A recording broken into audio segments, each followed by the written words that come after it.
Yo, what's going on guys? HyperX here, and today I want to talk some more about Pokemon Scarlet and Violet. We recently got treated to a brand new trailer. This one shows us much more than the first one. The first one was of course still very exciting. We got our first look at the new starters, which is always, a fantastic time in Pokemon games, but this one showed us so much more. We got to see new Pokemon, the Legendaries, the world, some new mechanics. Honestly, there is a lot of stuff to be excited about. The fact that it's coming this year as well is even more exciting. So today I want to break down a few things you should know about the upcoming Pokemon games, Scarlet and Violet. Let me know in the comments down below if you guys are excited. Let me know what stands out to you the most. What are you most excited about? What are you still hoping to see?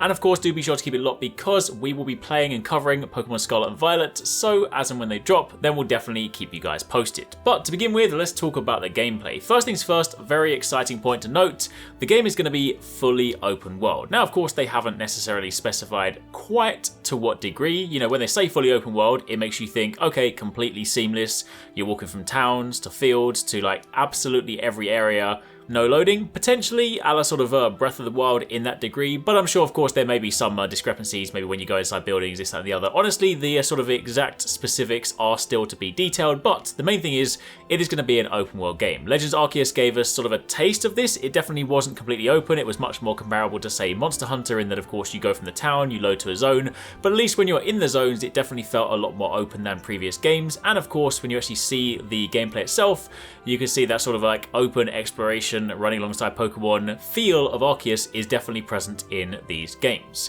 To quote the official website, they said, with these new titles, the Pokemon series takes a new evolutionary step, allowing you to explore freely in a richly expressed open world. You can experience a new style of adventure with a world that you are free to explore at your leisure and not in an order dictated by the story. This is super exciting. They say you will, of course, journey to hone your skills as a Pokemon trainer, but many more discoveries and stories await you. Meet a variety of people and Pokemon and adventure in the world of Pokemon the way you want to, which is really cool because of course prior to this in previous games you would have a natural order in which you need to complete the gyms. They of course present them in typically type fashion and of course also level appropriate fashion.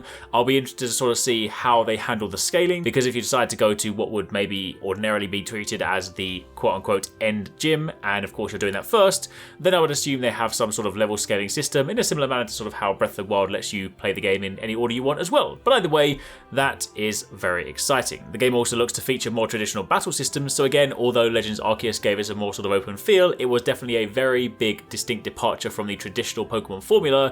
This looks to sort of take some of the best bits of Arceus, but rolls it in with the traditional format that we all know and love. You will of course also be able to trade Pokemon and battle with multiplayer, and also the game supposedly has a much more robust multiplayer system, allowing you to team up with up to 4 players and explore different regions of the world. Full scale, open world, exploration with a team of 4.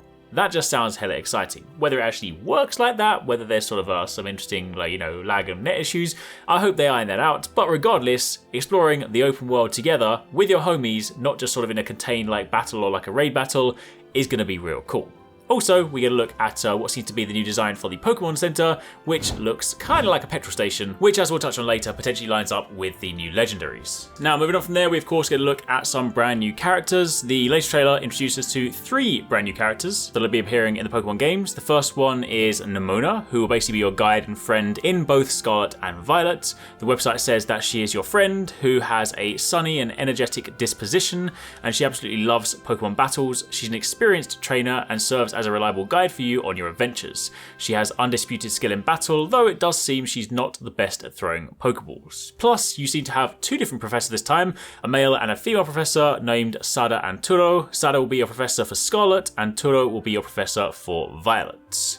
Moving on from there, we of course then also got to look at a load of new Pokemon. 3 new Pokemon were revealed in the brand new trailer, and some of them are without question going to be fan favorites. We have Pawmi, who is like an electric type mouse. We have plenty of them, but of course it is going to expand that existing roster. The description for this one says, in addition to the electric sacs in its cheeks, Pawmi has electricity discharging organs on its forepaws. It generates electricity by rubbing its cheeks, then it shocks its opponents by touching them with the pads of its forepaws. We then have quite possibly everyone's favorite monster, Lechonk. This is hilarious. It is a normal type monster. It is a big pig. I'm just hoping that when it upgrades it becomes like Le Swole or something ridiculous. That would be hilarious, but it. The description for this one says Lechonk uses its sense of smell to find and eat only the most fragrant wild grasses and the richest berries. As a result of its dining habits, it has come to radiate an aroma resembling herbs that bug Pokemon dislike. It's honestly an amazing name, and also Nomura will actually be using this as her main Pokemon, so make sure you don't get Lechonked. They also showed off a Pokemon called Smoliv, which is a grass normal type. They say that the oil that comes out of its head has a very strong bitter taste, and it's not suitable for consumption. When startled or attacked, Smoliv will shoot this oil out, slowing its opponent down. It will then seize that moment to run away. The trailer also seems to show that we'll also be getting the Hisuian variants of certain other Pokemon. Specifically, they showed off the Hisuian Zoroark, so that of course does lay the foundation for other Hisuian variants in the game as well. Additionally, we did, as mentioned, get a look at the new Legendaries. They do look pretty cool, although I will say that one of them, when you see it, you unfortunately cannot unsee it. That being said, we have Koraidon and Miraidon. They seem to basically represent past and sort of futuristic traditions. Koraidon being, of course, the sort of past traditional one. Meanwhile, Miraidon is the futuristic one, so it looks much more like a mech jet engine, whereas the older one looks much more sort of prehistoric. Koraidon is described as a legendary Pokemon that you can meet in Scarlet, and of course Miraidon is a legendary Pokemon you can meet in Violet. I am definitely getting Scarlet. I mean, your boy likes red, it was already decided regardless, but I do also happen to prefer that design for the legendary. These two Pokemon are said to have powers that far surpass those of other Pokemon, but details about both of these are still shrouded in mystery. It's also worth mentioning, there was sort of a comment before, not entirely sure whether this has been corroborated. In fact, I think it's probably more so a rumor, but given that of course some Pokemon in these games you can ride on, they've said that these are supposed to sort of be almost like rideable legendaries. You can almost see like a motorbike style tire in Koraidon and jet engines in Miraidon, which also may well lead into the fact that the Pokemon centers look kind of like petrol stations or gas stations, so maybe there is that element to that. Of course, as and when we sort of find out more or confirm this, I will add that in, but I do really like the designs, and definitely, if that is true, driving around on a Koraidon motorbike would be hilarious. Outside of that, of course, we have a new region. The game takes place in a brand new region, which seems to be inspired by real-world Spain. Keep in mind that past games have been inspired by various different places in the world. Of course, original games were Kanto in Japan.